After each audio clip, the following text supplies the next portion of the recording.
Yeah, can you view the screen?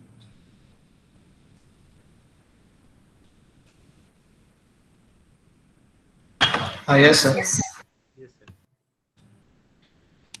Yeah, so what I didn't answer is we want to find alpha, but what is the best alpha that actually works? That question we did not answer last time.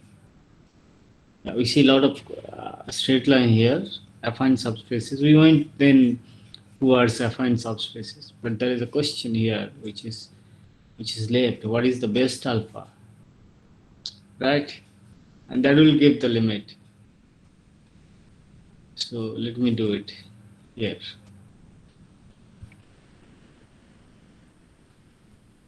Today is 5.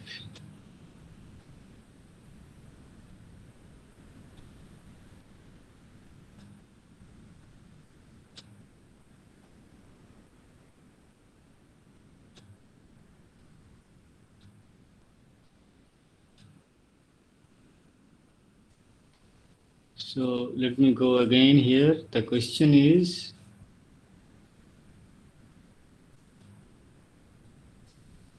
that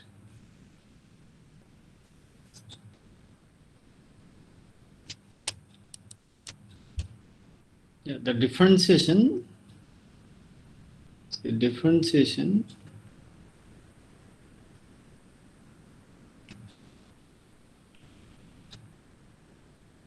at, let's say, x equal to a differentiation of f, differentiation, rather let me be a little bit of vague here. Differentiation comes from approximation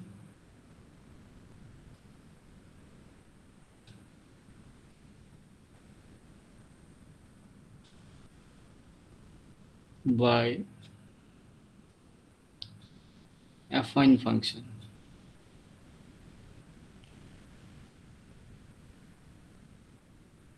right? Which means, so if f is the function and we want to approximate fx by affine function of this form a plus,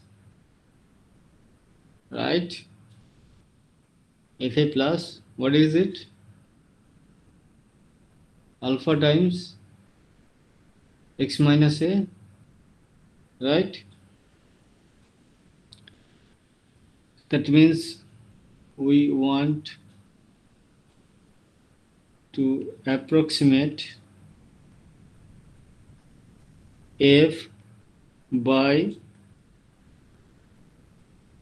fa by this one. I last time I denoted a. Let me change the notation a little bit because we want to find alpha, so put a alpha x.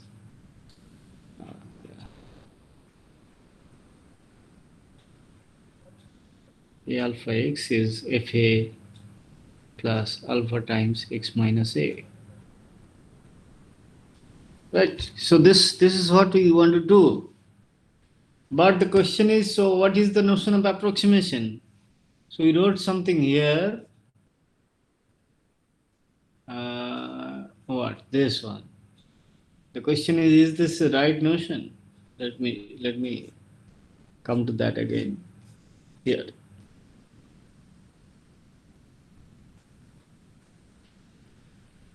So the question is, what is the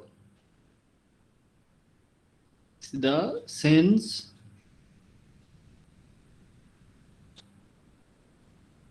of approximation?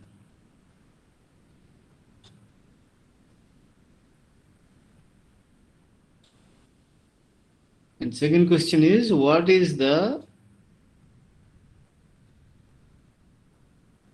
best alpha that such that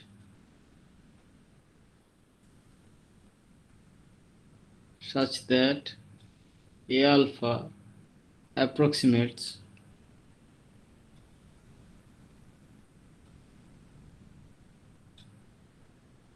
f near a. near x equal to a, right?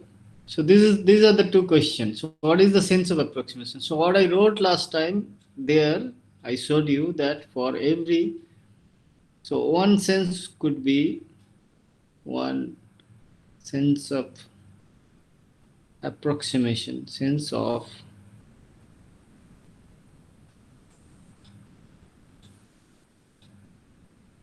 approximation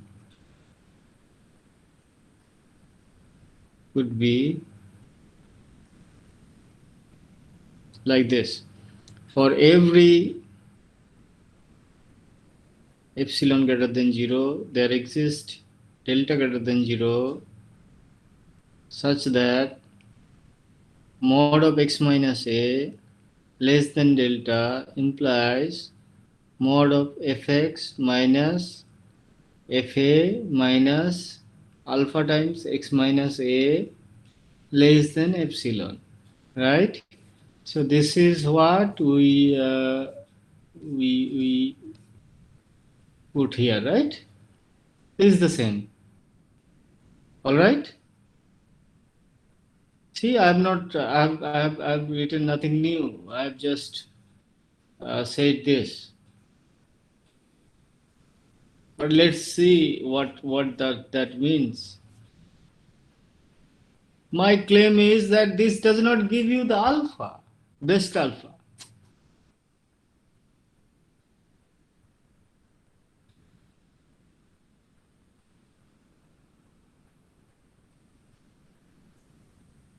If so, f assumed to be continuous always, f is assumed to be continuous.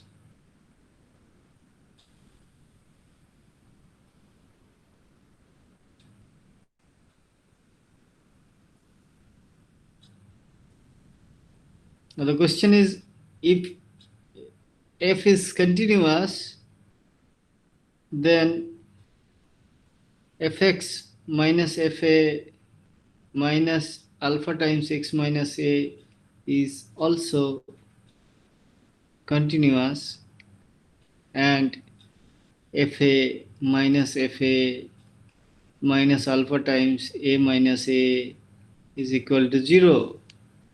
So therefore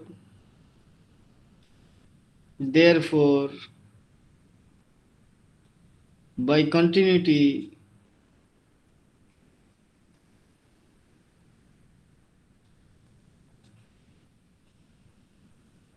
we always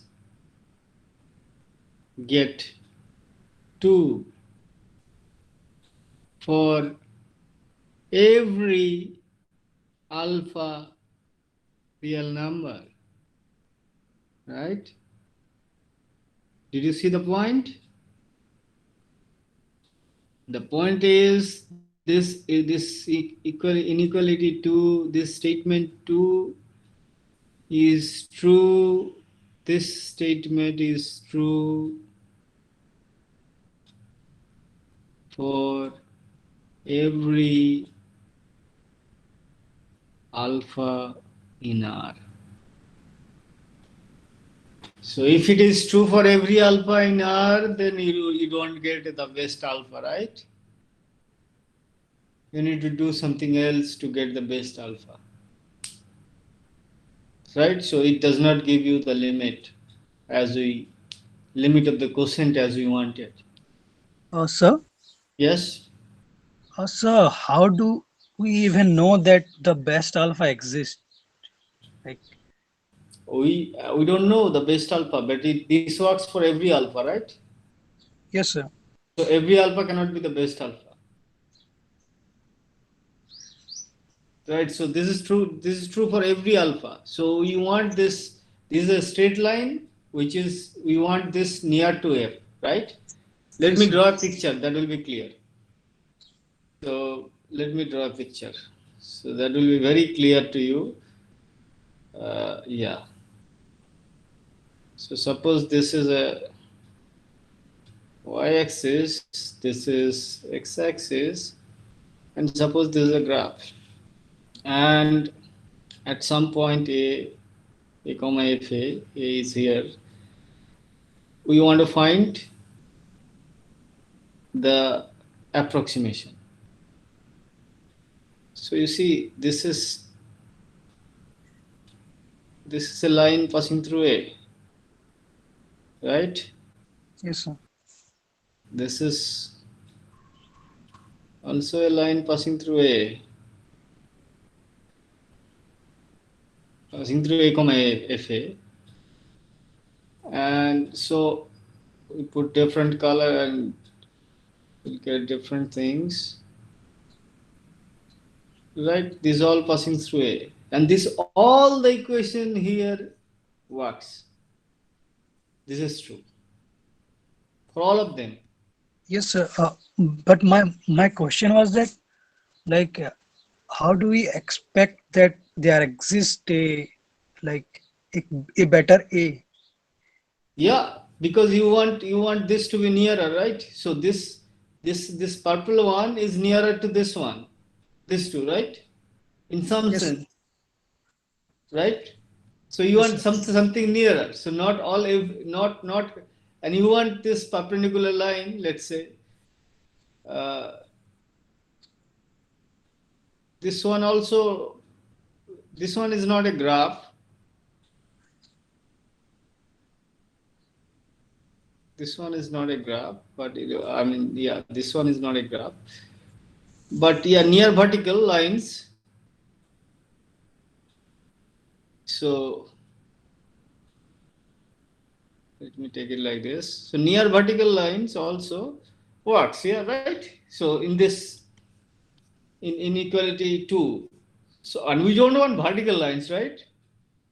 Yes, We sir. don't Yes, want perpendicular to this. So you get better one. Whether we get the best one, if there exists a best one or not, we don't know. We want to find that. yes, sir. We exactly want to find that whether there exists a best alpha. That is exactly the derivative. Function is Yes, differentiable or not. understood, sir. Okay, so now how do you proceed from there? So this inequality does not work. So we need to get a better approximation. Sir, Yes. sir, isn't the existence of such an alpha trivial because this equation gives us a system of straight lines, each Yeah. of which satisfy this equation. Now, Right. each straight line is a better approximation than the other. I mean, if we define better to be how much more it approximates our function. So each is a better Yeah, approximation. that we need to define, right? So which sense? How much In that more? sense that, okay, I got it. Right? So that Okay, is the point. That is the precise point. okay, sir. There, once you know that one, you will get this trivial when Sir, the we function have is differentiable. Yes. sir, we have to find alpha such that when this expression is always satisfied when we divide this expression by x minus a. Why should we divide? Sir, because we are actually trying to find the tangent. No, we are not trying to find the tangent. We are trying to find best approximation of the graph by straight lines, right? So that's what Newton actually was trying long back. So this is not a new stuff or nothing. This is what Newton was trying. The concept of tangent was not there, right? We want to approximate the graph of A by affine functions or graph of affine functions or the graph by straight lines, right? So the question is, why should we divide x minus a? There should be some reason, right? I want to find that reason.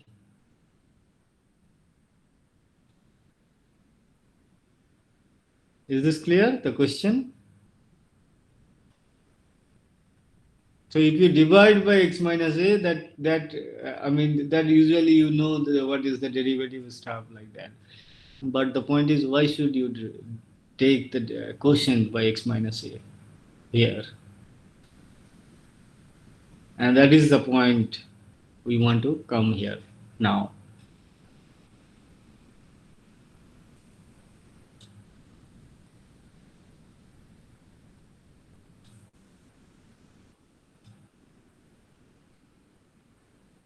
So let me draw another picture, the same thing, uh, because we want to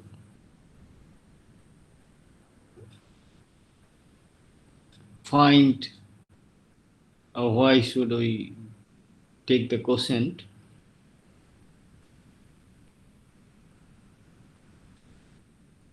Maybe little better.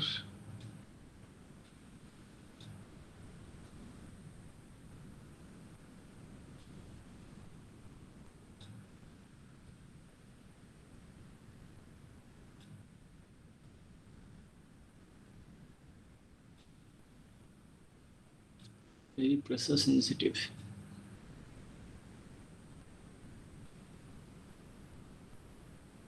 Right. Now, so this is A, and this is, let's say, A comma f of A. Now consider the following.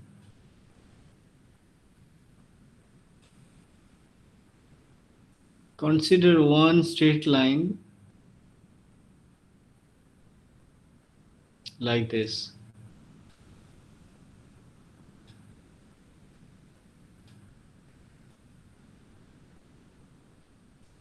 Right. Another straight line.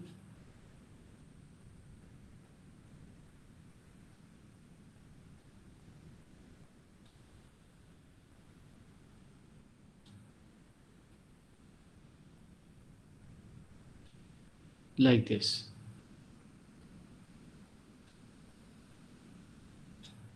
How do you consider such? So you look at a straight line where if you go from the left towards A, the function is bigger than the straight line, value of the line. Okay, and then changes at A. And similarly, you consider another line which is whose value at, at, at the left of A is bigger than the functional value of F, function value of F, and then it changes at A again. So suppose this, consider this one, uh,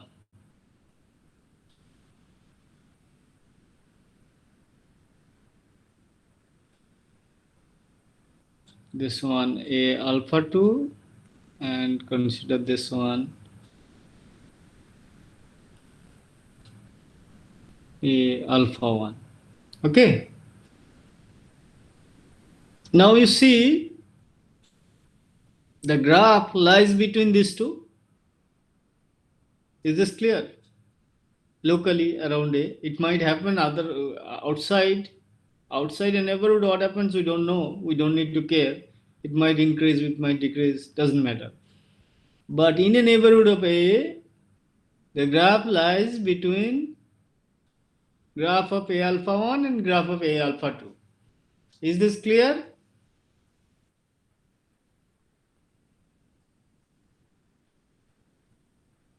So choose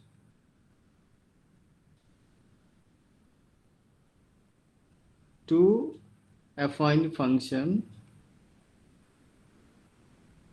A alpha 1 and A alpha 2 such that 1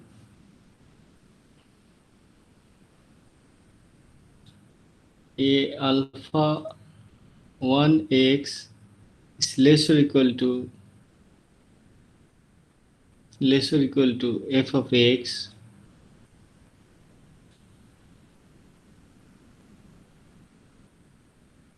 on, let's say, a minus epsilon to a, and greater equal to f of x on a to a plus epsilon.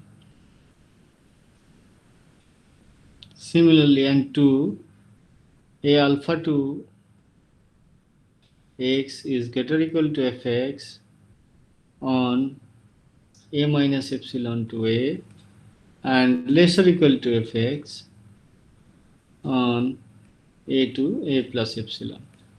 Is this clear? So this is like this. So it actually uh, one is in the left it is bigger, one straight line, and one is smaller. So it always lies in between these two. Therefore, the graph of f lies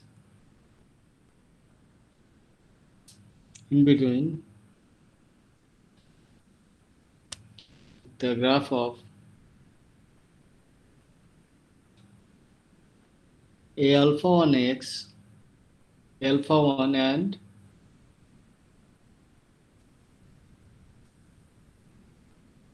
and a alpha 2. Is this clear?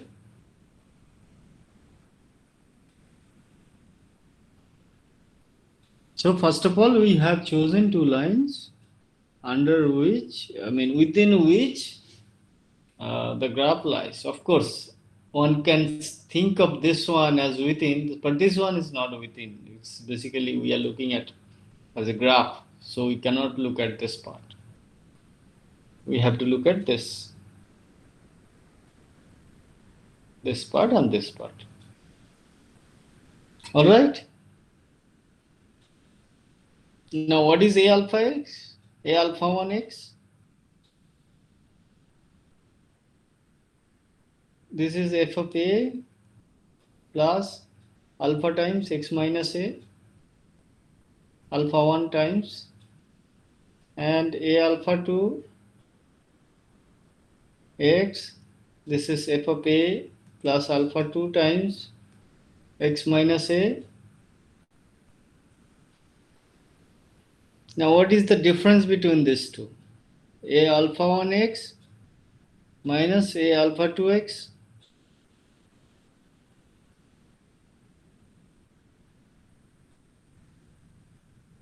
Now, let me look at just the difference. We'll look at modulus later. This is f of a plus alpha 1 times x minus a minus f of a minus alpha 2 times x minus a. Alright? So this gets cancelled. This is equal to alpha 1 minus alpha 2 times x minus a. Now a alpha 1 x minus a alpha 2 x, its modulus is mod of alpha 1 minus alpha 2 mod of x minus a. Alright? Now since f graph of f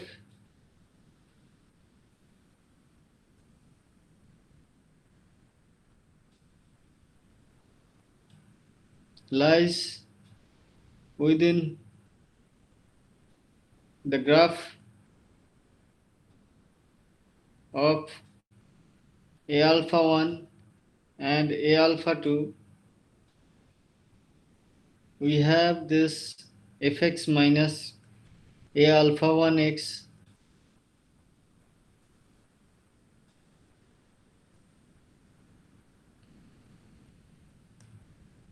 is less or equal to a alpha 1x minus a alpha. So this put this alpha 2, so it looks good.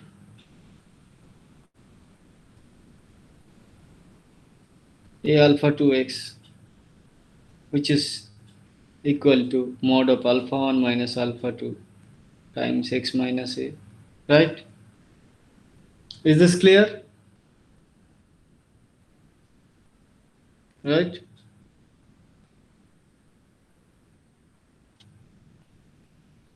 Actually, more is true for any straight line which is the graph of, let's say, a alpha, where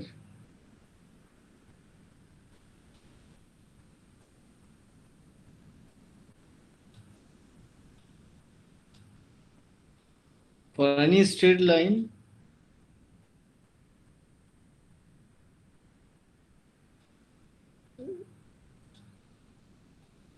this is not a correct sentence here. So for any straight line which lies in between, for any straight line that lies in between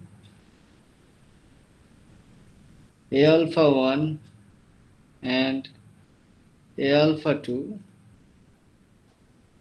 between the graphs of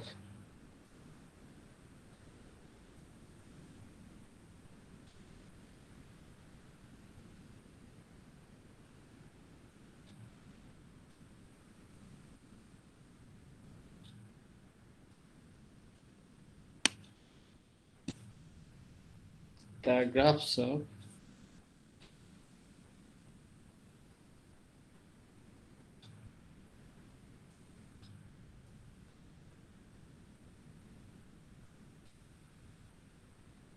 of A alpha 1 and A alpha 2,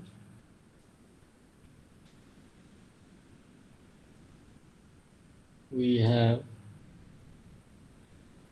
this mode of A alpha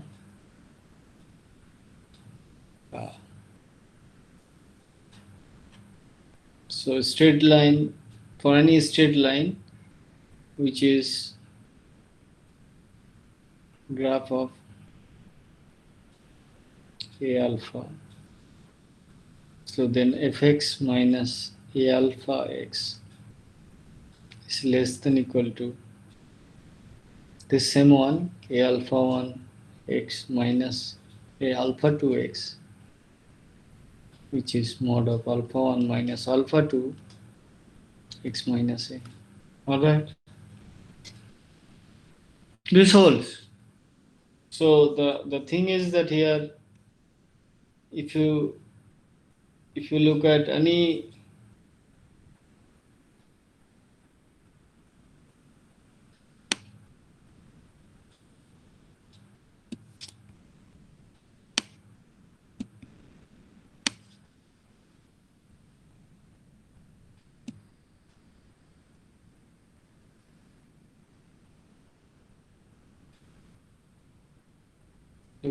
line here,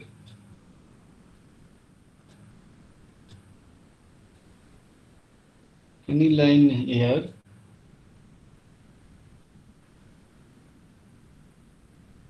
any line here,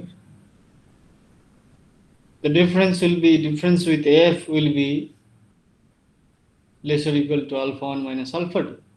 But alpha 1 alpha 2 is also arbitrarily chosen in such a way that this holds, this two holds. Right? So this is how the approximation would look like. So this actually, this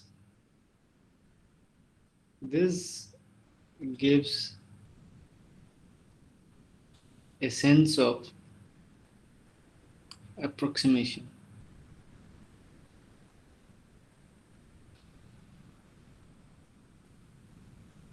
And you see now, this is why we have to take the quotient. So which gives the best approximation? Best approximation where here it would be 0. So which will be, so this inequality, if you look at, this is nothing but fx minus A alpha x by mod of x minus A is less or equal to alpha 1 minus alpha 2. So which is nothing but fx minus A alpha x by x minus A whole mod less or equal to alpha 1 minus alpha 2. And best approximation will be when this approximation is 0. So in this alpha 1 minus alpha 2 goes to 0. The best approximation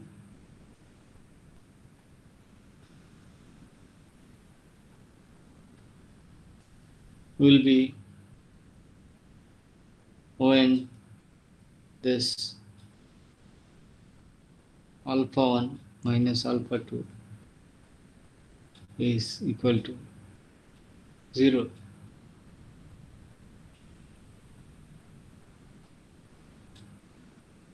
Or yeah, so this tends to 0. Instead of equal to, I write this tends to 0.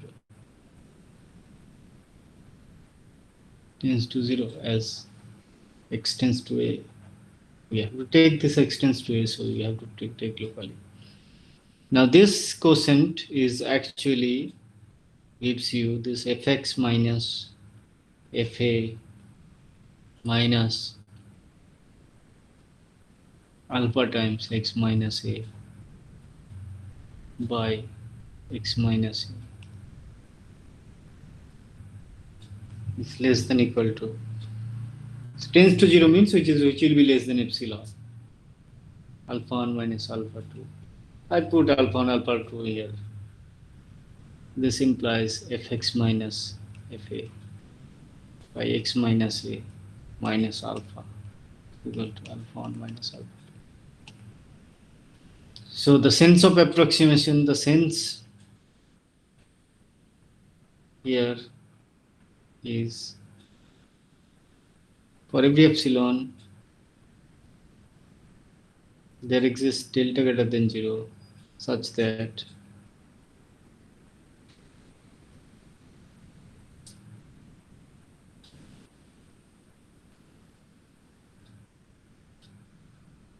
mod of fx minus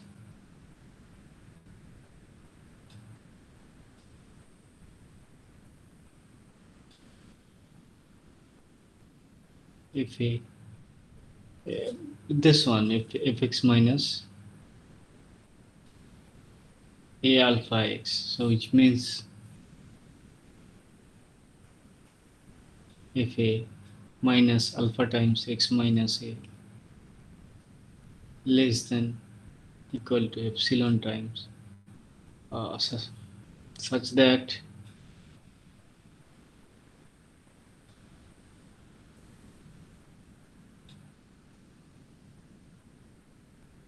mod of x minus a less than delta implies alpha times x minus a, which is nothing but same as mod of fx minus fa by x minus a minus alpha less than equal to epsilon.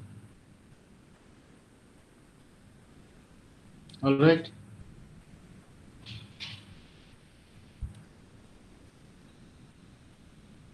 One can put this strict because choosing this one is less or equal to, but you can choose strictly. Doesn't matter.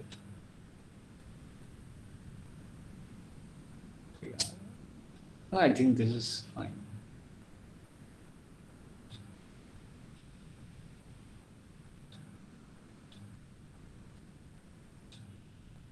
Yeah, if this works, then it's fine. There's no problem.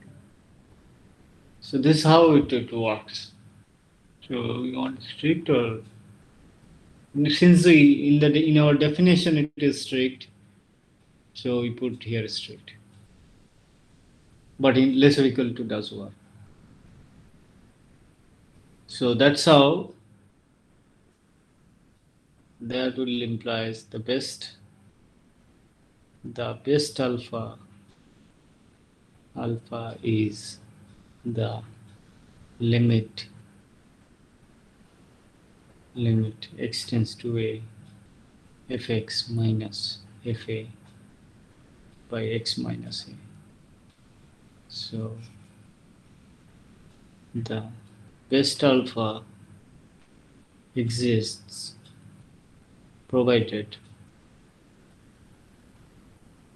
the limit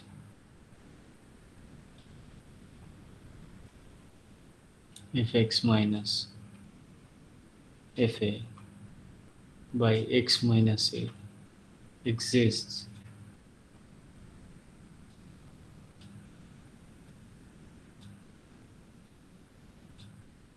Exists.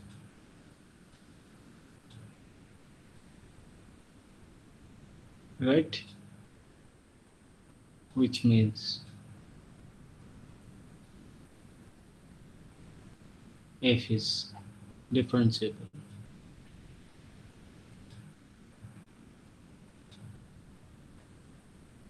at x equal to a. And as a byproduct, the straight line, the line that approximates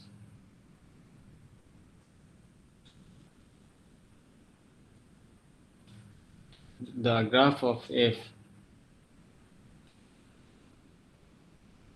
locally at x equal to a becomes the tangent to the graph.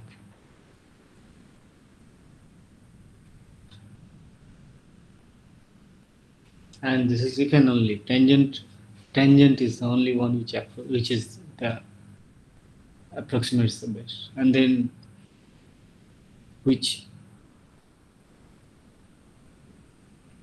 the line that approximates becomes unique if it exists. All right. So is this clear? Now, so the sense of approximation.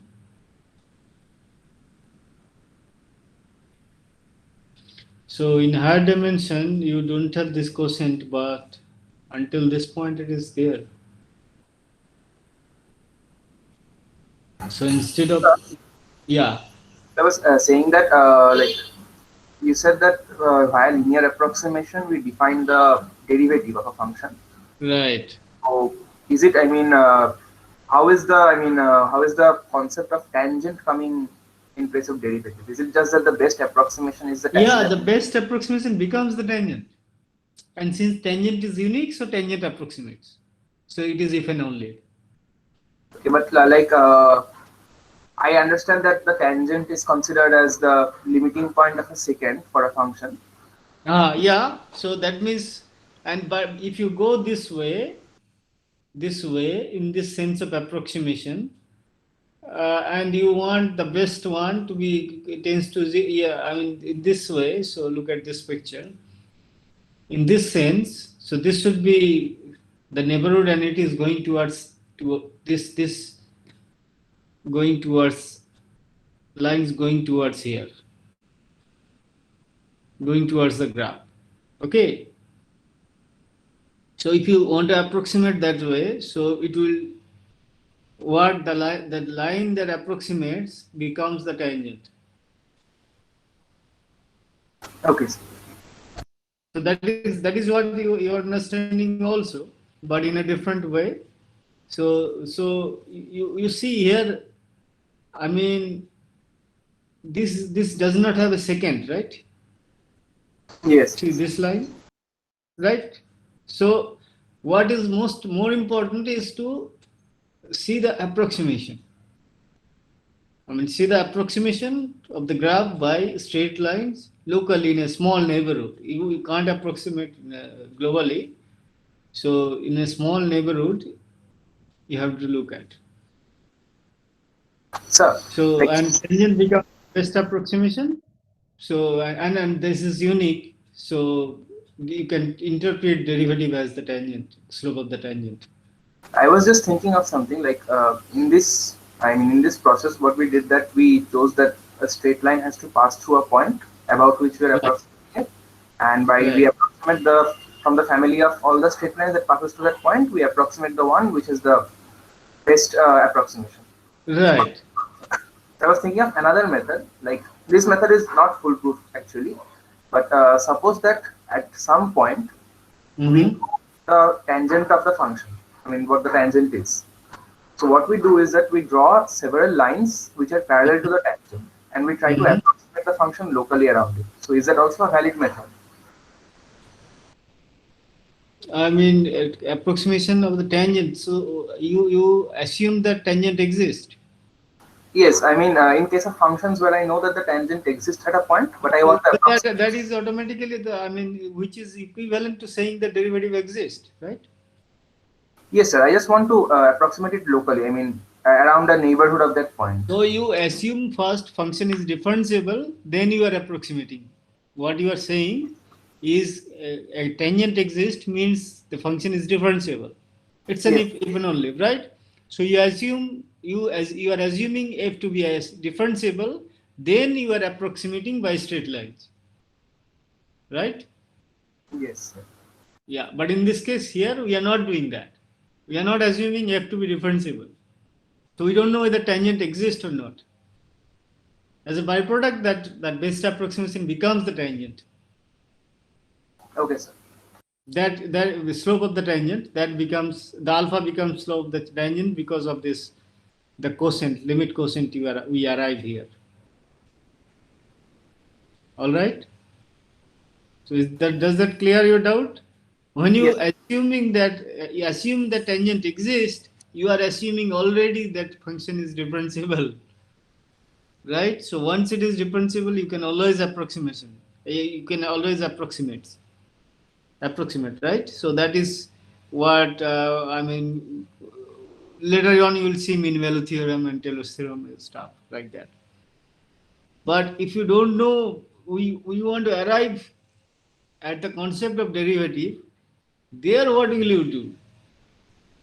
That was my point. So there was no notion of tangent in front of Newton that time.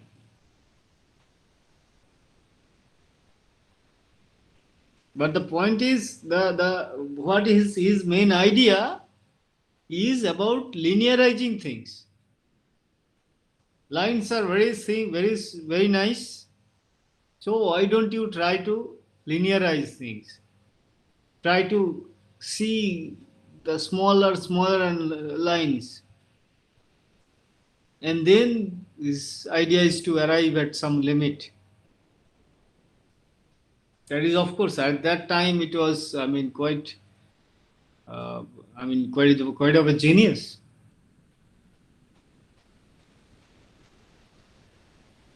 And of course, this linear approximation it works almost everywhere. So, for example, so if you look at differential equations, I mean, if you can't linearize things, then most of the cases you can't actually solve things.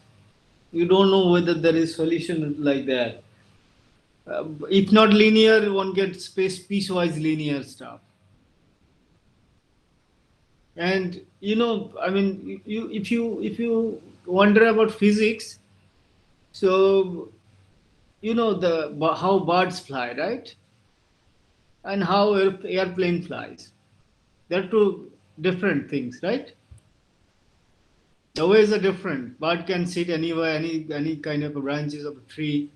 Airplane needs a airstrip, right?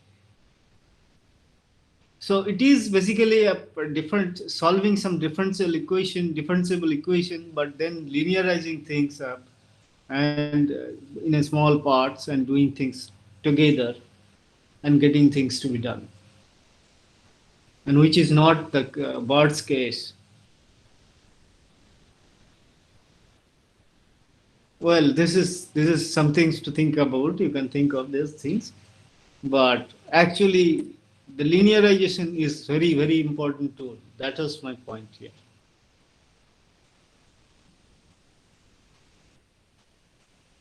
And still of being used in engineering, especially. So if not totally globally linear, locally linear. That's what it is. The derivative. I mean, if something is not differentiable, of course, I mean you cannot get to the derivative, but you can go to some closer closer by, and which actually practically things works because of those things. Yeah, any other question?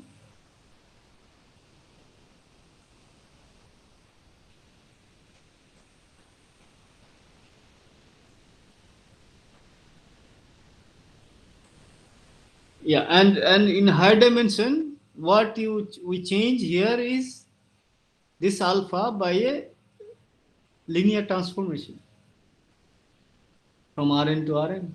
So if f is from Rn to Rm, what we change is this alpha by linear transformation. Things remain same. So you see here this yeah, maybe I should put this as a note.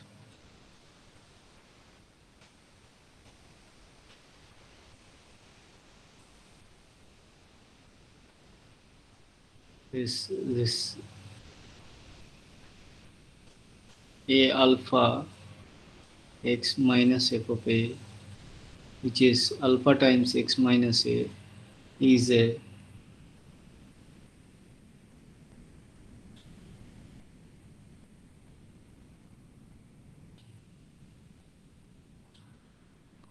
oh no, this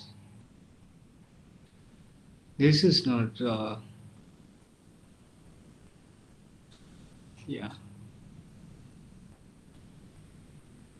the real number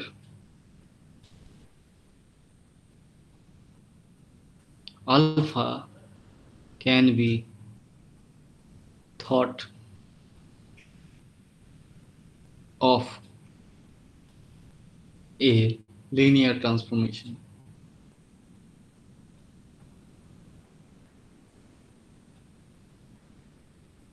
from R to R. All right.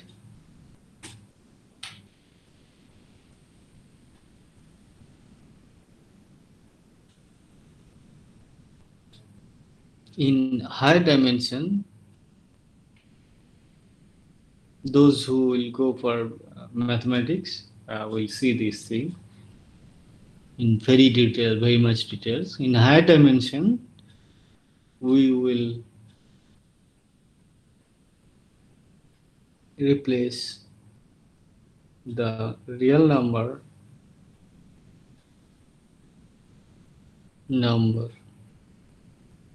alpha by a linear transformation.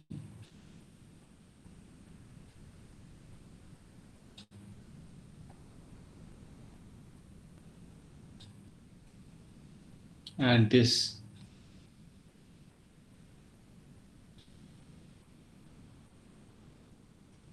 inequality 3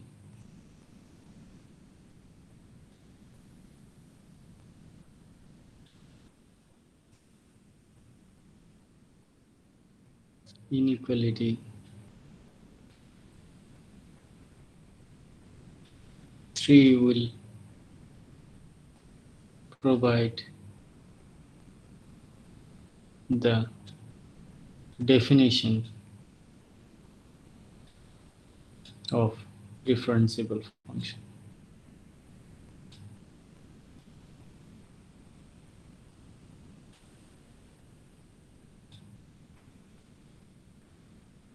In that case,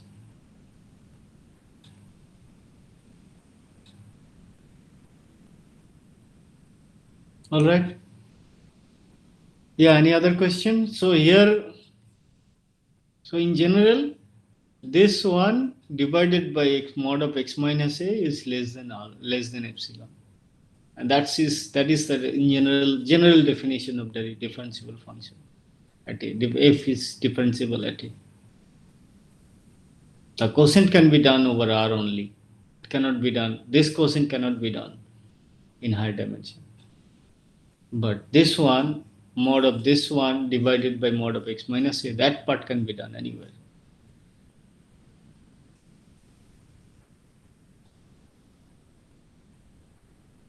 Yeah, any question now?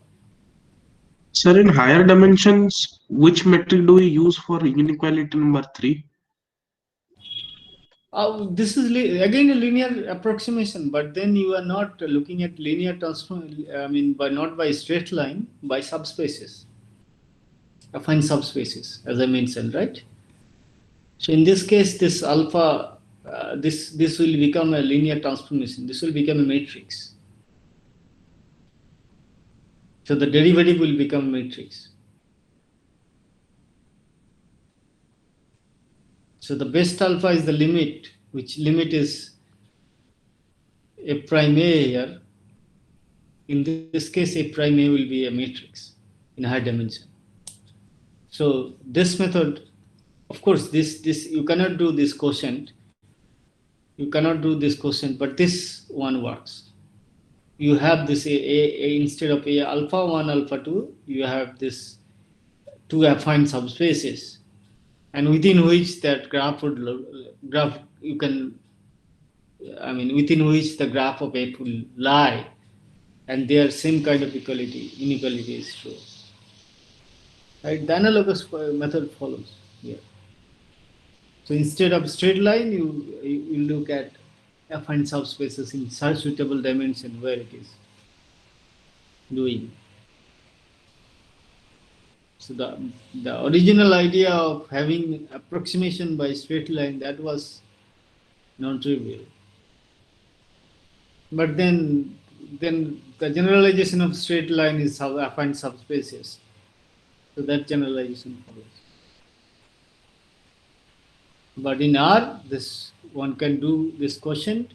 In complex analysis also, one can use this fact because you have C is again a field and you have quotient. So that becomes a little bit simpler than usual higher dimension.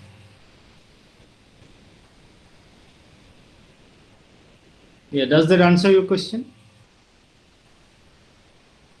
Sir, I meant how do we measure that epsilon there, sir, in higher dimension? Which metric do we use for that? I mean, you will not measure epsilon, you will measure this one, this inequality you will measure. So you will look at f of x minus f of a minus a linear transformation t times x minus a modulus divided by modulus of x minus a. That will give you this, that quantity must be less than epsilon. So for every epsilon, you are not measuring epsilon. For every epsilon, there should exist one delta such that this, the quotient of this one by mod of x minus a should be less than epsilon. I mean, this should be true for every epsilon in R also. So you are not measuring epsilon. We wanted to get the best approximation, and this one was the, I mean, ways. So this is true in even in higher dimension. Two affine subspaces, you locally the graph of F will lie in look within two affine subspaces in suitable dimension. So we'll get, I mean, some matrix T1 minus T2 times x minus a. So this modulus, yeah, this lesser equal to part is true. This equality will not be true. This again be a lesser equal to in higher dimension.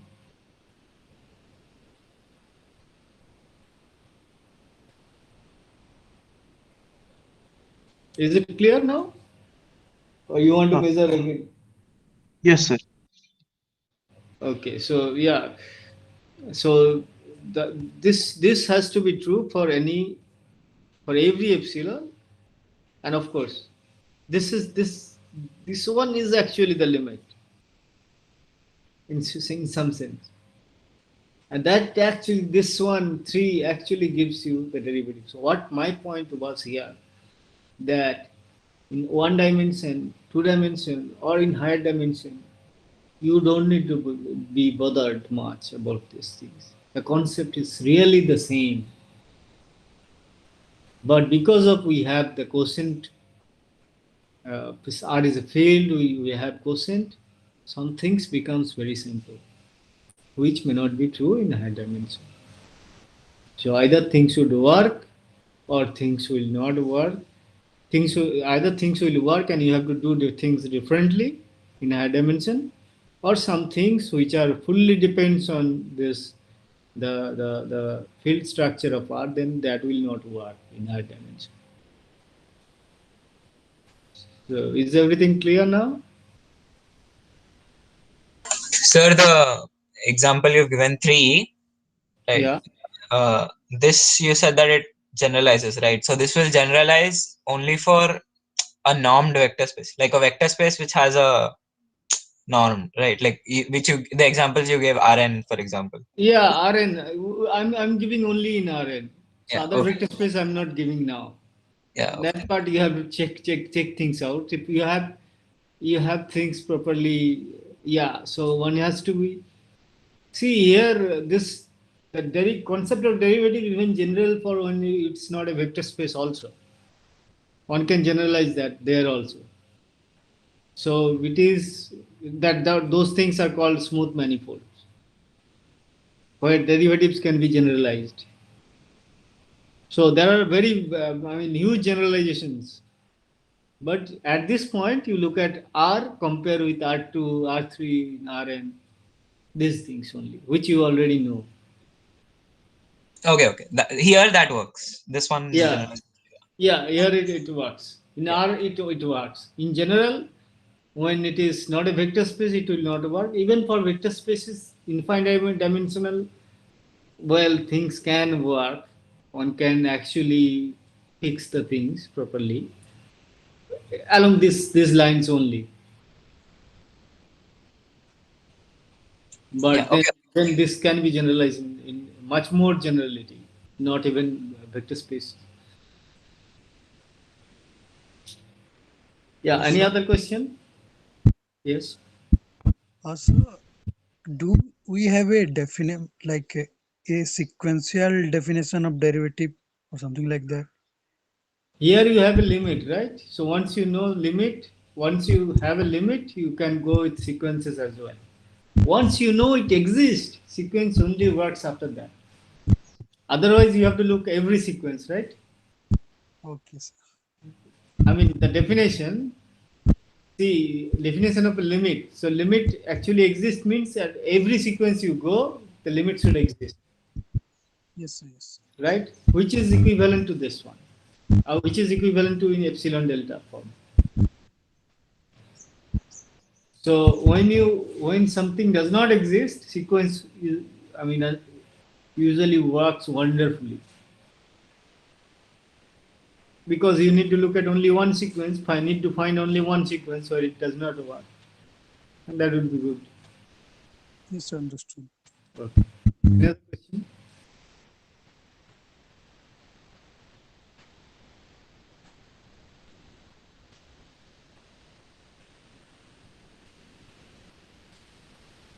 Okay, since there is no other question, so we'll see you next time. And as I sent an message also saying that this class performance and this stuff, I've just scrapped and divided that by two, 5 marks each in mid-sem and end-sem. So there will be mid-sem viva or some kind of exam uh, within, will start within a week or a little 10 days. Okay, so it will Sir, continue. Yeah. sir, sir, Yes. you haven't uploaded any more notes for quite a few classes, and since Yeah, those, yeah, yeah. So yeah, I'll those classes, upload here. I'm what is writing. I'll upload. but there were a few classes that you were done on the blackboard, so we didn't copy things down, and now we are missing on things. So if you can upload the notes, it would be good. Oh yeah, one or two. Yeah. Okay. Yeah. I'll do Thank you, that. sir. Thank you, sir. Okay. Okay then. See you.